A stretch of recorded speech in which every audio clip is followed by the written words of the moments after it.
سلامونه ملګرو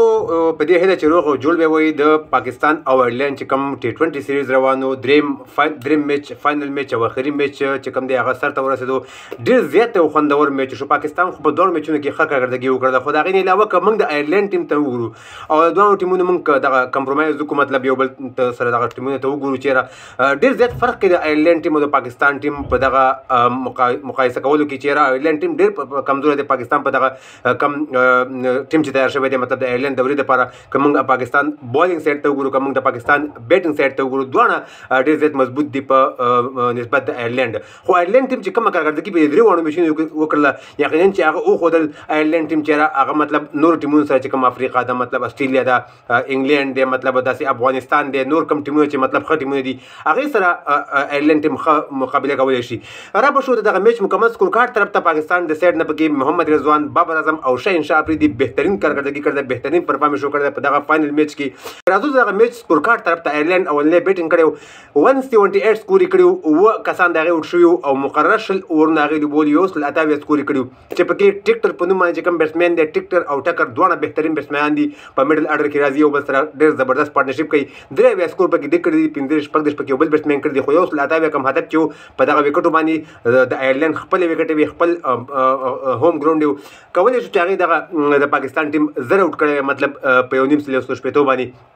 خو داسې ونه شو. طرف ته راغی مطلب پاکستان بالینګ طرف ته راځو شاهین شاه افریدي پکې بهترین بالینګ کړی زبردست بالینګ یې کړی 4 اوور کې صرف او صرف 16 سکور ورکړي دي 3 مهمې وکټې د خپل ټیم دپاره اخیستې. عباس افریدي په 4 اوورو کې 43 ورکړي دي سکور یې معمولي زیات ورکړي دي خو 2 مهمې وکټې د خپل ټیم دپاره ده هم اخیستې. د دې نه علاوه که موږ وګورو سعیم ایوب محمد عامر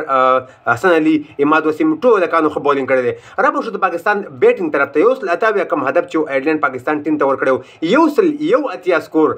پاکستان ټیم وکړل صرف او صرف 4 کسان یې اوټ شوي او 19 اوورو کې مطلب 19 اوورو کې چې د پاکستان ټیم دغه سکور دغه هدف راوړول محمد رضوان او بابر اعظم پکې بهترین کارکردګي کړې ده. محمد رضوان پکې شپږ 50 سکور کړي دي او په دې میچ کې بابر اعظم بهترین پرفارم شو کو د کیپټنسي چې کومه ذمہواري وه کومه ذمہداري وه هغه بالکل ادا کړله. 15 سکور وکړل صرف او صرف په 200 باندې ډېر تیز کړي دغه سکور شپږ فوري والي دی او 15 غټي چکي والي دي په دغه انینګز کې بابر اعظم شامل او د دې میچ مین اف د میچ چې کوم دی هغه شاهین شاه افریدي راغی ځکه چې بهترین بالینګ یې کړی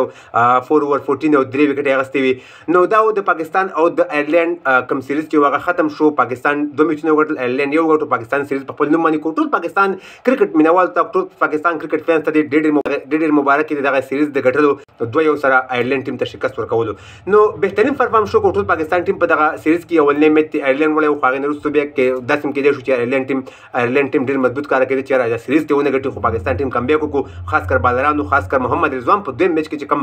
سکور کړي په دې کې بابر اعظم چې ورسره وکړل نو ټول پاکستان کرکټ ټیم بالینګ او د بیټینګ په دواړو شعبو کې ښه کارکردګي وکړله. نو ټول پاکستان کرکټ فینس ته دې بیا هم مبارک وي که تاسو هم د بابر اعظم او د محمد رضوان فخر پښتونخوا چې دغه پښتون لوبغاړی دی وکټ کیپر دی د پاکستان ټیم سره لوبېږي او ټول پښتانه پرې موږ فخر کوو بهترین پرفارمنس وکړی دی. نو دغه ویډیو دې اکاونټ دپاره لایک هم کوئ او مخکې ملګرو سره ضرور او حتما شیر کوئ او زموږ دغه پیج کې لږه مسله ده ملګرو دغه ویډیو سره لایک کوئ او مخکې ملګرو سره ضرور شیر کوئ. د نور تازه ویډیوګانو دپاره زموږ پیج هم سره فالو کوئ یوټیوب چینل سره ضرور سبسکرایب کوئ. نور ښه وخت لرئ د الله په امان.